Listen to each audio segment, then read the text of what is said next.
Hey y'all, I'm back, and this time I want to talk about the startuppers because they are very similar to the cyclists in what their ability does. However, they're completely different than the majority of other groups in the game.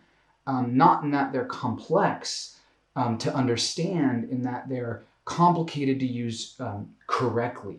So, what the startuppers do thematically is called innovation. As you can see, the sales associate has this light bulb as their ability.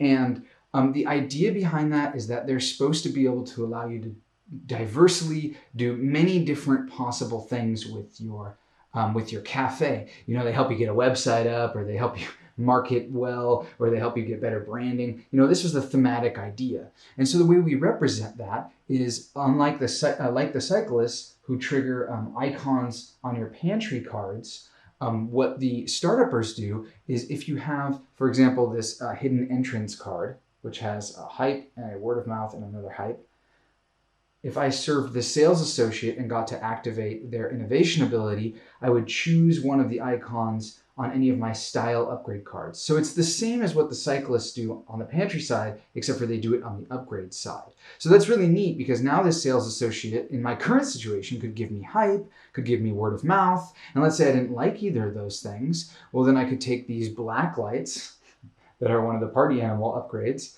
and I could put that on there. And now I could draw a card, or do word of mouth, or do hype. And so when I have these three startuppers in my line, the final one of which is actually one of our backers, so shout out to him, this UX designer activates twice two different symbols, so that's four of those symbols. So I could draw another card, which let's say this one was in my deck, which might be then another startupper, and then I could do a word of mouth, and then I could get a hype. So there's all sorts of like really wild combinations you can do. And unlike the cyclists, which are pretty predictable, because many of the icons that are going on the pantry side are resources, and that's why you're taking the cyclists, the startuppers have so many kind of mind-boggling ways that you could use them. As far as what they actually give you and require, they're always going to want strong coffee and some milk. And then also, as a side, they'll take any snack because they're pretty hungry.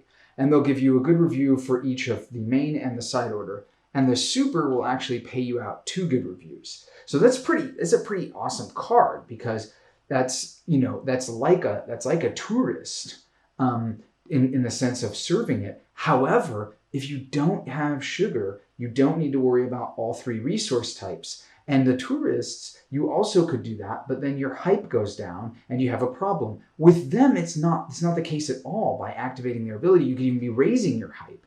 So they're super versatile, but they are a slow strategy like the tourists. And what I've noticed is a really neat gameplay tactic is, maybe don't take them in the beginning, but actually do what's called pivoting, meaning change your strategy partway through the game. This works really well in Seize the Bean if you're good enough and understand the game.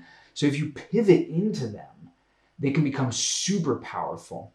So this is one of the groups that has been growing on me a lot, and that's funny to say, because thematically it's one of the groups that was easiest for me to design, since my last job was actually working at a Berlin startup. So I always got teased by Kerstin, part of our development team, and someone who was responsible for doing a lot of our events at Quality Beast. She's an amazing person, and she always teased me and said, "Dylan, you have too much of a startupper view of Berlin. It's really skewed." So shout out to her. Let's end this talk about the startuppers by looking at some upgrades. Here's a style side. We have entrepreneur meetups and angel investments, of course. And then we also have some of that really hip, innovative latte art and self-service machine. So that is the startuppers. I'll see you in the next video.